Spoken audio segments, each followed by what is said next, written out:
is a very watchable guy. He's a mess, so he has issues. He's flawed.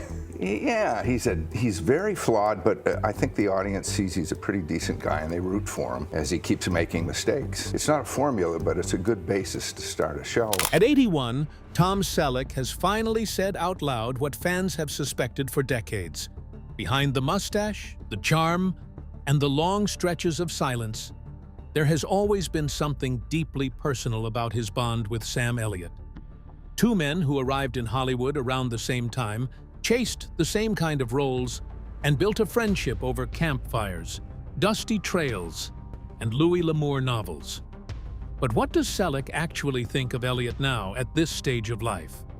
What has he said, and what does it all reveal? The answer, it turns out, is far more moving than anyone expected. The accidental beginning of an enduring bond. There is something almost cinematic about how Tom Selleck and Sam Elliott first crossed paths, as if a screenwriter had engineered it for maximum effect. Two tall, mustachioed men with a shared gravitational pull toward the American West, both still chasing their footing in a Hollywood that had not yet figured out what to do with either of them. According to multiple accounts, the two actors first shared a screen as far back as 1968, appearing in the same episode of the television series Lancer, long before either had become a household name. At that point, they were background noise in a crowded industry, not yet the icons the world would come to recognize. Thomas William Selleck was born on January 29, 1945, in Detroit, Michigan, the son of a homemaker and a real estate investor. His family relocated to Sherman Oaks, California, during his childhood, and that westward move quietly set the stage for everything that followed. Selleck graduated from Grant High School in 1962 and enrolled at the University of Southern California on a basketball scholarship where he majored in business administration. He had no particular plans for the stage.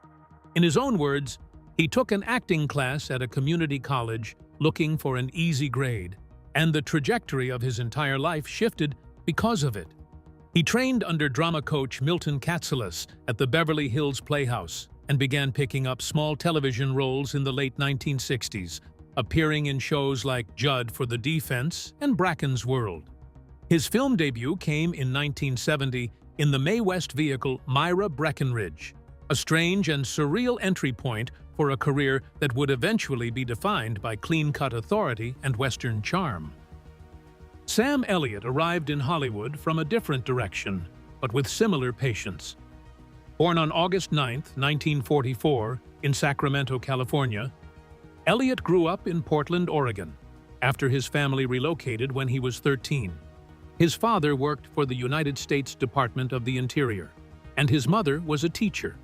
Elliott later studied at the University of Oregon and Clark College, before committing fully to acting.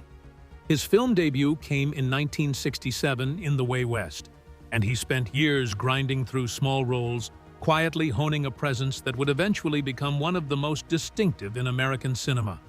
The combination of a deep, unhurried voice and a face carved from some older American mythology made him hard to ignore, even when the industry kept trying. What cemented the Selleck-Elliott friendship in a lasting way was not a single meeting, but a shared project at just the right moment. In 1979, both men starred in The Sackets, a Western miniseries that aired on NBC based on Louis L'Amour's novels The Daybreakers and Sackett. Selleck, Elliott, and Jeff Osterhage played the titular brothers, a band of men heading west from Tennessee after a family tragedy. Spending weeks on horseback together, inhabiting brothers on screen, and building an easy chemistry off it, the two actors formed a connection that went beyond professional courtesy. The Sackets was not a massive cultural moment, but it was a personal one, the kind of project that binds people together in ways that bigger, more glamorous productions rarely do. The chemistry was strong enough that neither man wanted to let it go. 3 years later, in 1982, Selleck, Elliott, and Osterhage reunited for The Shadow Riders on CBS, another L'Amour adaptation in which they again played brothers, this time tracking down kidnapped family members after the Civil War. Directed by Andrew V. McLaglen, the film reunited the trio in a story about loyalty, hardship, and the bonds between men who have been through something difficult together. It was, in many ways, an on-screen reflection of what was already happening off-screen between Selleck and Elliott. By the time that film aired in September 1982, Selleck's career was already exploding. Magnum P.I. had debuted on CBS in December 1980 and was turning him into one of the most recognizable faces on American television. That he chose to return to the Western format with Elliott, amid all the Magnum momentum, said something about where his loyalties lay. That foundation, built from dusty roads and shared creative values, would outlast many other Hollywood friendships and prove its depth in the decades to come. When fame pulled them in different directions, with the kind of friendship that Selleck and Elliott built in those early years, one might expect the story to remain simple. Two men who clicked, stayed close, and kept working together. But Hollywood rarely cooperates with clean narratives, and the years following their Western collaborations sent both men down very different paths, testing whether the friendship had the roots to survive distance and diverging fortunes. Selleck's career went stratospheric almost immediately. Magnum P.I. became a genuine phenomenon, making him one of the most bankable stars on American television throughout the 1980s. At the height of the show's run in 1985, he was earning $500,000 per episode, a figure that, adjusted for inflation, would be well over $1 million per episode today. He won a Golden Globe for the role and received 5 Emmy nominations, winning once in 1985. Then came Three Men and a Baby in 1987, which became the highest-grossing film of that year. Selleck was, for a period, one of the most famous actors alive. The irony, which he has spoken about with characteristic self-deprecation, is that he describes the entire journey as accidental. He has said repeatedly that he never set out to be an actor, never talked about wanting to be a star, and simply wanted steady work. Elliott's path in the same period was more winding. He continued building a reputation as one of the most reliably compelling character actors in American film and television, but his career moved at a slower burn. He appeared in Mask in 1985, Roadhouse in 1989, and Tombstone in 1993, where he played Virgil Earp alongside Kurt Russell and Val Kilmer. Each role added another layer to the persona, but leading man opportunities at the scale of Magnum P.I. did not materialize in the same way. Elliott was always working, always respected, but operating in a different lane than his old friend. Despite the divergence in their public profiles, the bond between the two men held. What kept it intact was, by all accounts, a shared set of values rather than a shared schedule. Both men have spoken over the years about preferring genuine connection over social performance. Neither is famous for living large in Hollywood circles, attending every party, or cultivating celebrity friendships for strategic purposes. Selleck, who purchased a 63-acre ranch in Ventura, California, in 1988 for $5 million, has spoken often about preferring ranch life to red carpets. Elliott, who has maintained properties in Malibu and Oregon's Willamette Valley with his wife Catherine Ross, has similarly avoided the flashier corners of the entertainment world. It was precisely this shared orientation toward privacy and authenticity that kept them connected across the years of diverging careers. They were not the kind of men who needed to be seen together at events to sustain a friendship. The bond ran deeper than that, grounded in a mutual recognition of what the other person was made of. Selleck has spoken about this quality openly, describing Elliott as someone who embodies a kind of integrity that has become rare in the industry. That admiration, earned across years of honest interaction, is not the kind that fades simply because schedules do not overlap. The 1990s brought both men into new phases of their careers. Selleck wrapped Magnum P.I. in 1988, choosing not to extend the show despite its continued popularity, and transitioned into films before eventually returning to television in later years. His arc on Friends in the mid-1990s, where he played Dr. Richard Burke across 10 episodes, introduced him to an entirely new generation of viewers and became one of the most discussed recurring characters in the show's history. Elliott, meanwhile, was deepening his catalog with Tombstone, Gettysburg, and a growing reputation as one of the great voices in American narration, lending his bass register to commercials, documentaries, and audiobooks. Their paths kept crossing in industry conversation even when they did not always cross in person. What becomes clear, looking at those years, is that the friendship between Selleck and Elliott was not maintained through constant contact, but through a kind of mutual recognition that transcended proximity. Men who have ridden together in desert heat and worked through difficult material under shared creative conditions often develop that kind of bond. It does not require weekly phone calls to survive. It survives on the weight of what was already built. What 1883, Blue Bloods, and a health scare revealed about their true friendship. If earlier decades established the friendship between Tom Selleck and Sam Elliott, the events surrounding 2024 and 2025 tested and confirmed it in ways that no Western miniseries ever could. Both men were still working deep into their 70s and 80s, which was itself a statement about the kind of actors they are. But when circumstances converged in unexpected ways, what emerged was a picture of genuine care that went far beyond professional admiration. Sam Elliott starred as Shea Brennan in 1883.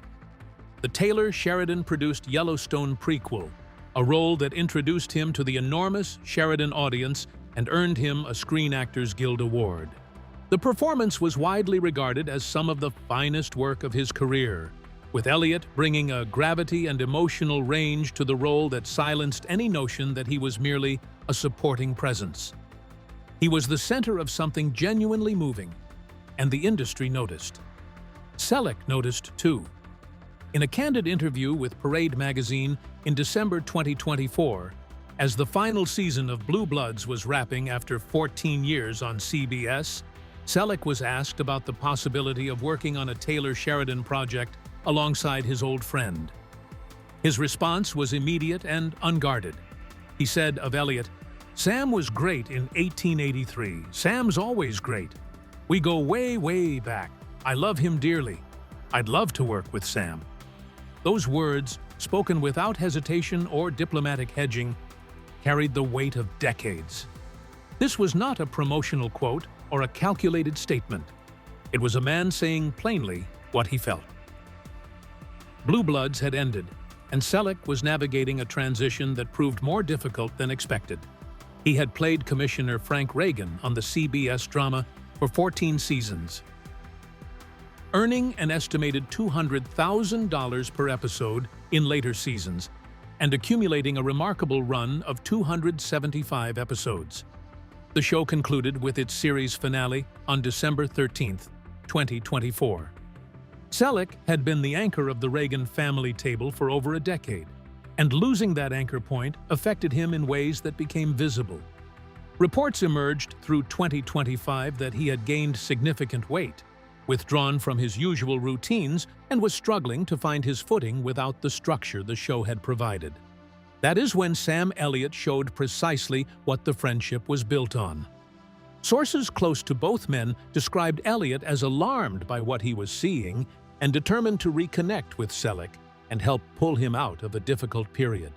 Elliott had spoken in his own interviews about understanding the particular agony of waiting for a phone call in Hollywood, describing it as a frustrating game with real emotional consequences. He was not offering empty sympathy. He was drawing on his own experience of the industry's rhythms and using that experience to reach out to his friend. Insiders described Elliott as wanting to get together, perhaps work out, perhaps just spend time talking, anything to get Selleck out of the doldrums.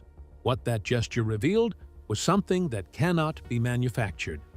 Elliott was not doing this for press coverage or public goodwill. He was doing it because someone he genuinely cared about was struggling, and that was enough of a reason.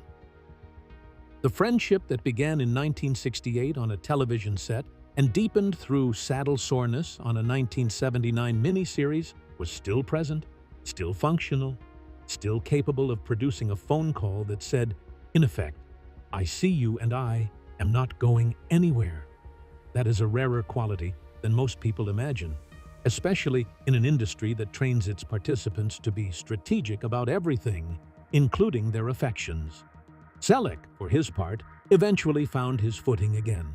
His wife, Jilly Mack, played a central role in encouraging him toward healthier habits, and the combination of personal support and professional anticipation brought him back to himself.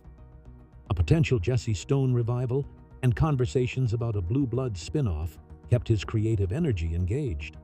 But the episode of Elliott reaching out stands as its own confirmation of what Selleck has been expressing in public for years, that the bond between these two men is not a career asset, but a personal truth.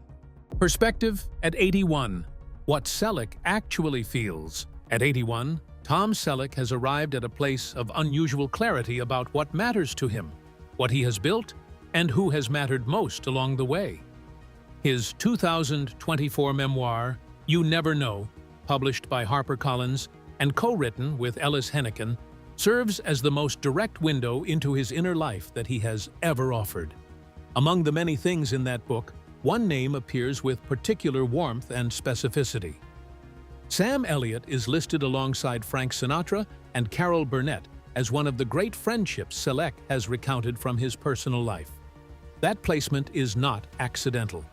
In a memoir designed to present Selleck on his own terms, Elliott occupies genuine real estate in the emotional landscape. What Selleck has expressed about Elliott, both in the memoir and in interviews surrounding its release, goes beyond the kind of mutual appreciation that longtime colleagues typically perform for the press. There is a specificity to the admiration. Selleck has pointed to Elliott's consistency, his refusal to take shortcuts, his insistence on doing serious work rather than chasing the biggest available paycheck.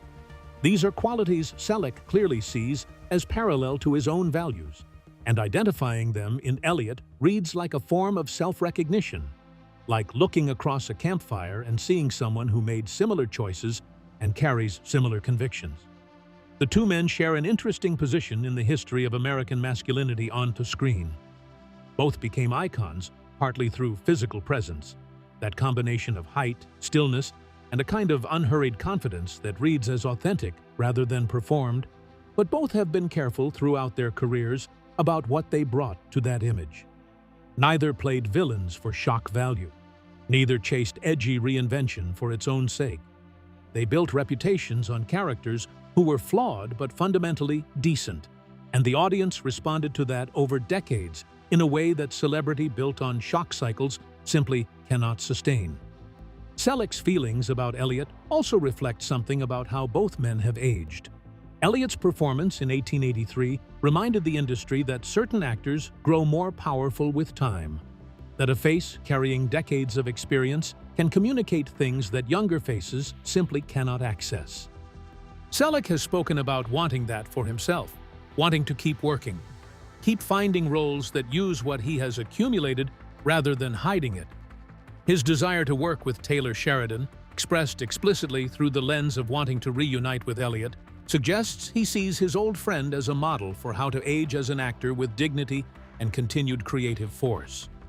There is also something worth noting about what Selleck has not said over the years. He has not constructed a complicated mythology around the friendship. He has not been vague or evasive when asked about Elliott. The language has been direct and personal. "I love him dearly" is not a complicated statement. It is a straightforward declaration from a man who has spent enough years in Hollywood to know exactly what he is saying and why. He has earned the right to mean it simply, and the simplicity itself is the point. At 81, with Blue Bloods behind him and the next chapter unwritten, Selleck's feelings about Sam Elliott represent something larger than the story of two mustachioed Western actors who stayed friends. They represent a philosophy about what lasts in a life built on performance and pretense. Not the performances themselves, but the people who were there before the lights came on and are still there after they go off.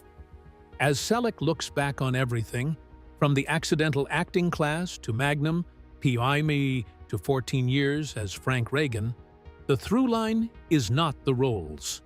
The through line is the people. And Sam Elliott is near the top of that list. As of 2026, Tom Selleck's net worth is estimated at approximately $45 million, accumulated across more than 5 decades in film, television, producing, and real estate. Sam Elliott's net worth sits at an estimated $20 million, built through a career of steady, serious work across films, television, and decades of voice work. Both men remain active. Both remain iconic.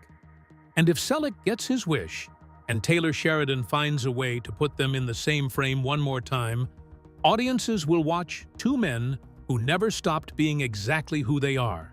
Not because Hollywood required it, but because they decided it mattered more than anything else on offer. If you enjoyed this journey through the friendship between two of Hollywood's most enduring icons, make sure you subscribe to the channel and hit the bell icon so you never miss out on our latest content. We would love to hear your thoughts in the comments below. Which Tom Selleck or Sam Elliott role is your personal favorite? And do you think the world will ever see them share the screen again? And if you want to keep exploring the untold stories behind Hollywood's greatest friendships, check out our next video right here. We will see you there.